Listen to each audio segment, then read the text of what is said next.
Hey, Hi. what are we doing today? Conversations with Ask the Pool Girl. I think so. Awesome. And with Ask the Pool Guy. There you go. So what do you got to say today? Here's what we're going to do.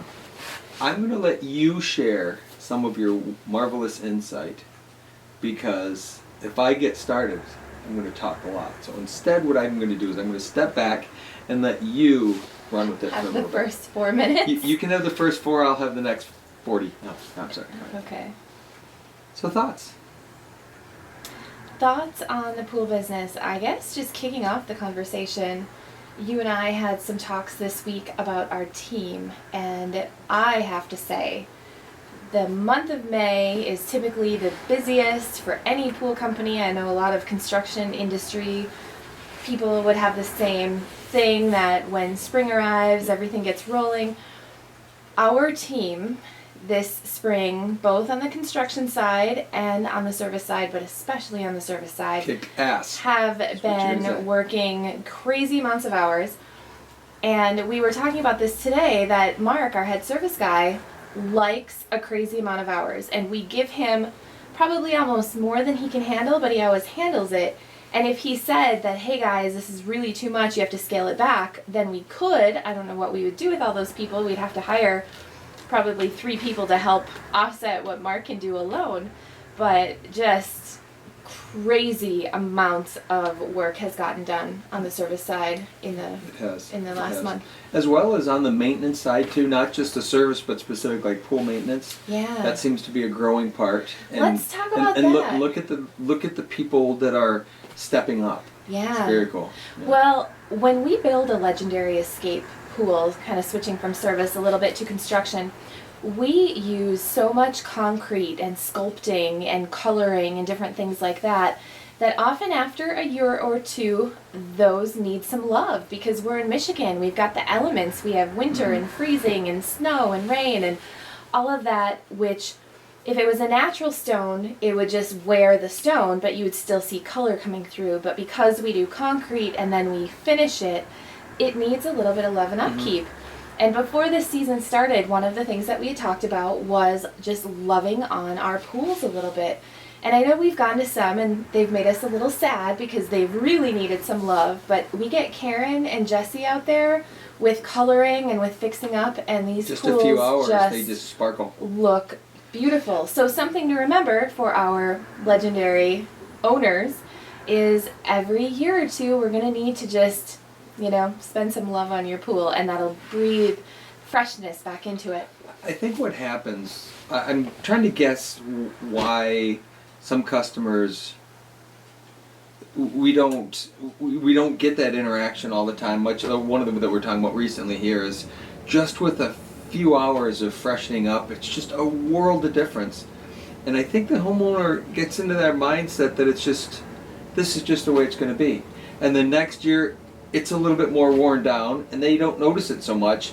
We notice it because it goes from wow to kind of shabby. Still really, like that particular yard is still fabulously cool, but there's so many shabby parts to it when there's not that love added to it. And maybe the customer just doesn't know that it's possible. Maybe because we haven't shared enough that here's what we really would like to do. And it's an inexpensive thing for us to come in and freshen up. When you look at the whole scope of what a project number 1 costs, but then the overall maintenance and the use and all of that, it's a really teeny tiny amount of money for us to just be able to come in there and just in a couple hours freshen it up. Yeah. Definitely.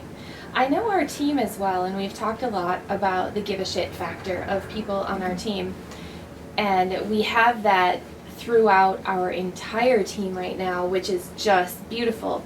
So we have a couple of newer guys that are on our weekly cleaning team, and their willingness to not only do the weekly cleaning, take it seriously, but also step up into other roles. That's really what I love to see on the service side, is people that are willing to say, sure, I can figure that out, or yes, I'll give it a try. And I had just gotten a note from one of those guys earlier this week, and he said, thank you. I enjoy going to work. You make it a fun place to be. And this is a guy who for the last 2 days scooped sand out of filter holes this big and he liked it. Yeah. So that's beautiful. And then on the construction side, I know Jesse spent a little time at the slightly shabby pool, giving it a new look. And Karen had been there, and it was, hot, and they were almost done. And Karen said, I don't think the homeowner cares too much about that, so it's good as it is. And Jesse said, but I'll care. So she continued. And continued to do what she was doing. Mm-hmm. Instead of cutting in the corner going, well, it's good enough, because the Yeah. homeowner obviously doesn't seem to worry. Fabulous people, amazing people, not concerned. That's just not a big concern for them, and it's okay. Yeah. But us seeing it then, knowing what it can be, and I always visualize what it can be. And when I see what it is sometimes, it's quite disheartening and sad. And like the customer's thrilled. I mean, it's not, from their end, there's no problem. But from my end, I just like, ooh, I want it to be yummier. Mm-hmm. And that was really cool to have Jesse stand up and go, no, this is, I'll care. I'll notice, I'll know.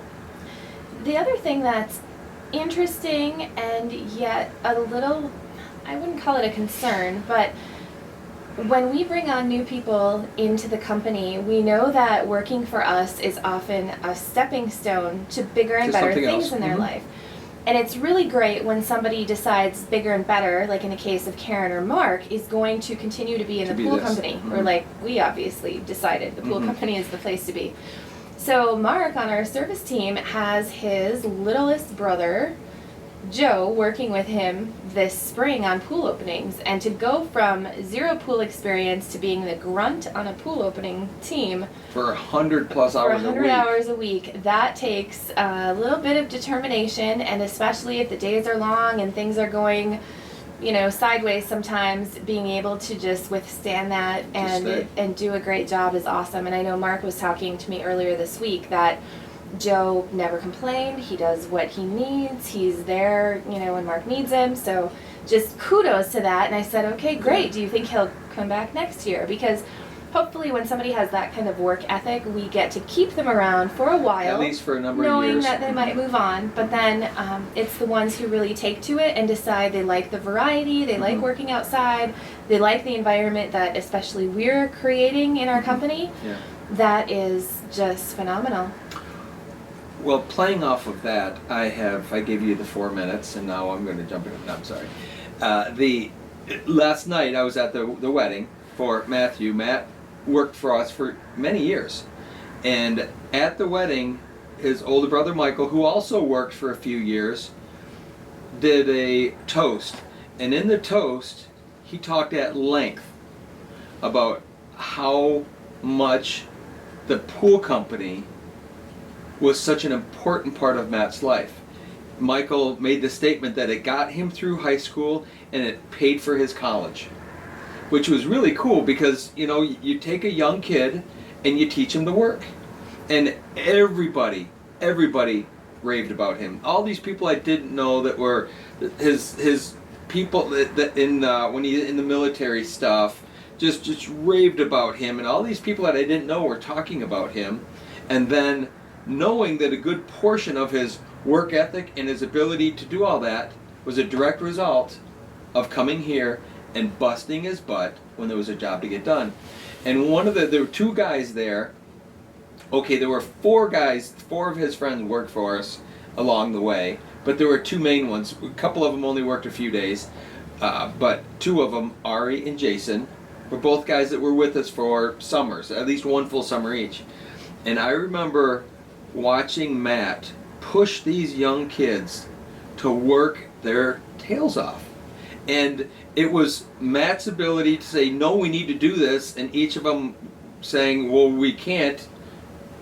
Individually, they each work different years, and Matt's like, yeah, we're going to do this. And each of those kids, I look at Ari today, and they're not kids anymore, they're 30 years old, but I look at Ari and I look at Jason, and and they both talk about how that pushed them to be better, pushed them to do more. And they always rose to Matt's expectation, which is really cool to see. But we always had high expectations for Matt as well. That you do whatever you have to do to get that job done that's in front of you. And I couldn't tell you how many times that got referenced over the weekend. And then the other part is, I was thinking that as I saw a whole group of nephews and nieces and all that, almost all of them have had a stint through here have worked, whether it's a summer job in the store for some of the girls, or now the girls on the crew, and all of my nephews, and they've all had this part, played the part in this really cool thing that we have, and it's left marked, noticed impressions on who and what they are. So I thought that was really cool. But the other half of it, on the labor side is really cool. We were going to go set up, what was that, Friday morning. Matt had come to me last fall and said, hey, Uncle Al, we want to do this outdoor, our wedding is supposed to be outdoors, and we want to make it a little more rustic. Do you have any, can you find me some wine barrels? And he's like, I'll pay for them, and then you get to keep them, you just need to find them. And of course he wanted 5 or 6 of them, and I get 30 of them, because we just in case he wants more. And I wasn't going to make him pay for them. That was going to be our part, kind of. And we ended up loading up 21 of them on the trailer and bringing them there. And then all of the stuff that I lovingly get to collect. Just the stuff that we have here, the little boxes and all the doodads and doohickeys and all of that stuff. And then we wanted to do the lights, do a little lighting, because this was like a rustic wedding. On an old tree farm, not really any lights around. There's a building that had some lights, but then the tent had its own, and then it's all dark. So the idea was, why don't we do barn lanterns and just hook up some LED lights and go get some 9-volt batteries and make them all work. No one expected that. We just thought we'd do it. Well, we're here Friday morning after we loaded up, making those lights. And I know the conversation, me, you, and Katie and Jesse were in the back, office back there. And was it Katie having the conversation where she said it's easy for us or something, that to be able to pull this off for anyone else would have been monumental, to try to find this stuff and then figure out how to, then you got to collect 15, 20 barn lanterns, and then it was just monumental for most people to just even conceive doing that. And Katie had made a comment during that while we were putting these things together that this is easy. Because it's easy for us. We've positioned ourselves to make those kind of things easy. And so Jesse and I bring the stuff out there. It's an 1.5-hour drive. We get out there at 1:30 in the afternoon. And fortunately we're there. We could help set up doing all that Friday. And we started putting all this stuff out. And all of a sudden, this very pretty property with this massive white tent really got charm, and it got a feel. And we had so many people, so many people talk to us, say stuff about, wow, it really made it. And we had all these barrels, because we could have had 4 or 5 barrels and been done with it.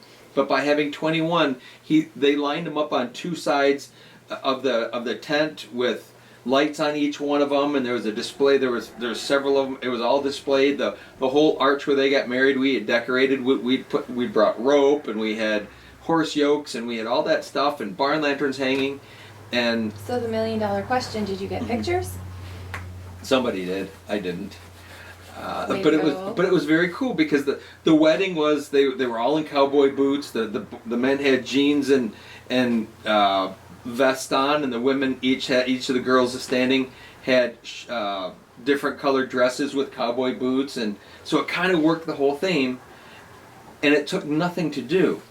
And yet Matt afterwards, after we had set up, he said, "You have no idea." Number one, I heard that from everybody, that it just worked, made it all that much better.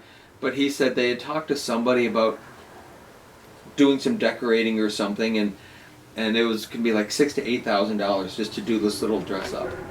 And I thought, we pulled it off in a couple hours of what we normally do, and added lighting and added all that stuff for nothing.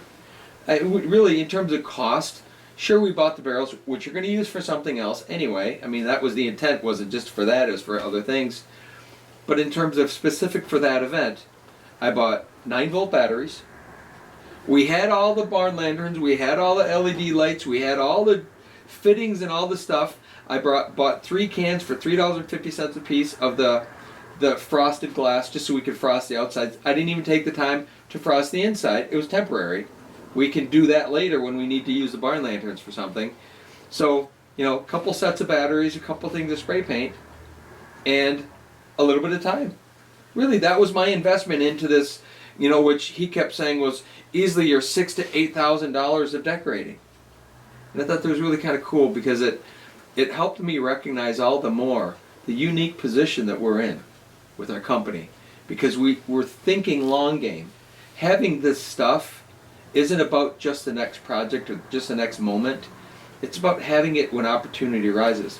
So I have a wedding coming up in 2 weeks now of one of my nieces, and she asked me last night, she said, well, would you decorate my wedding? I'm like, well, what are you looking for? And I have no idea what their style is. I have no idea what they want.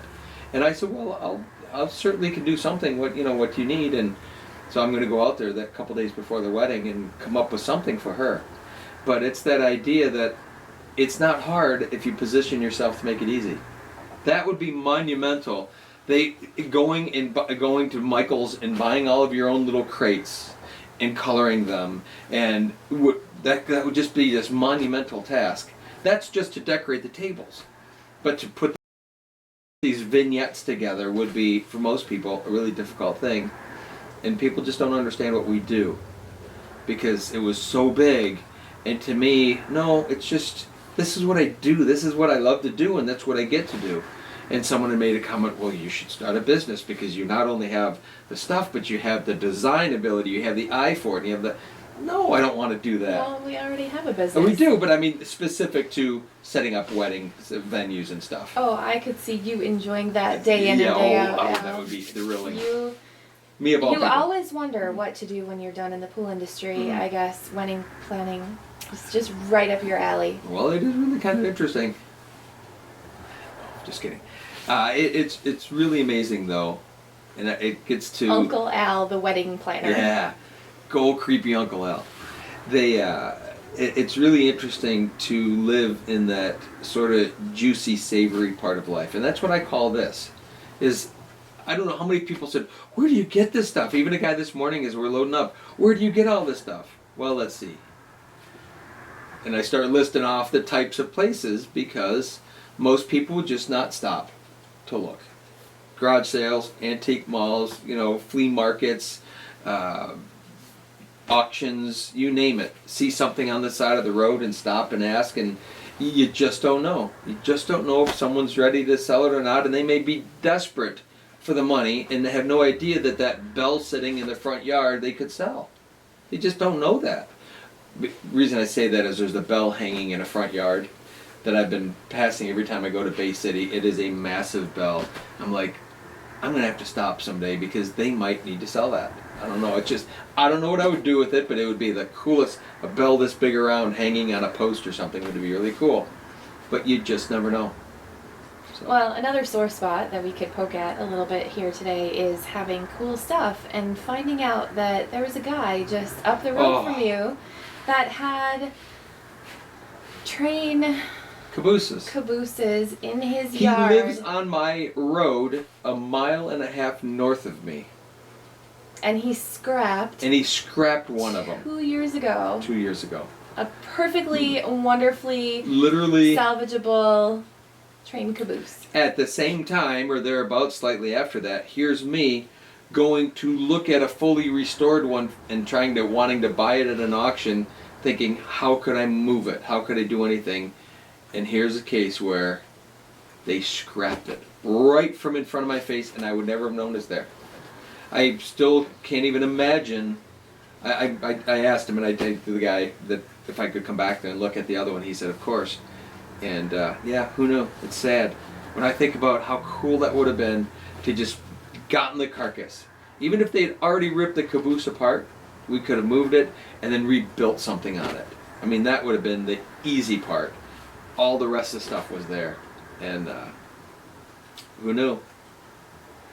Sometimes you just... So fun fact, if you watch this or listen to our podcasts and you know of interesting stuff anywhere, point it out to us, because we don't want Al to miss an opportunity like exactly. that again. Yeah. And if you hear of anybody, with a caboose in their backyard and they need to scrap it, or just interesting stuff, point it in his direction. Yeah. They're just interesting stuff. I mean, there's so much to be said for keeping your eye open to opportunity and not knowing why. That's part of this. We've been on this long game, short game kick here for a while, trying to get other people in our marketing groups and stuff to think long game and short game. And we realize we need money immediately. And so many businesses get desperate for that immediate fix because they have a thing to do, they have a thing they need it for. And they really, they kind of cut their nose off despite their face because they're looking so close that they're not realizing what can be. And part of us looking for cool and interesting items is we don't know exactly what the next project's going to be. We don't even know what the next adventure's going to be. Because just like this little thing that we did this weekend could turn into an opportunity of, someone made comment about providing for movies and that's not my interest either, but I like interesting objects. I like interesting things, and you just never know where those kind of things can lead. And when people see that you have it, the looks just driving down the road today and Friday with this 21-foot load of barrels and then a truck full of wagon wheels and stuff hanging out, and people love it. They don't know where to get it. They don't want it. They don't want to go find it themselves. They just want it sometimes just for that cool little accent piece. And it's neat to sort of just have it. And it's a pain in the butt because, like you said, we're functional hoarders. We have all kinds of stuff. But when you put the stuff to use, that's when you realize how functional we really are with our stuff. How functional the hoarding is. Yeah. Great. And it's all done by design. I do like things, but I don't keep things. The bride this morning said, "Oh, I'm so sorry all your stuff got wet." Because it rained all night last night. I'm like, it's stuff, it's just stuff. If you want it, you take it. I don't have ownership of things that I have to have held forever in my hands. This is all fleeting because it goes from here into that project over there, and then I get to love on this thing and it goes over there and hangs on a wall, and this goes over here, and so in the moment of it, it's really cool, and then in the next moment it belongs to someone else, used in a set of steps or used under this or in a tree or wherever. And again, that's the juicy stuff for me. I really like that because I love the buying, I love the hunt, I love the finding, and then I love the repurposing and using. How could we use this thing in a cool and different way? So cool. Well, on that note, I did get to talk for 4 minutes. Al talked for more. A little bit more. And we'll see you again next time. Possibly Yes. from a pool in Portland, Oregon. That sounds like awesome stuff. Yeah. Very cool.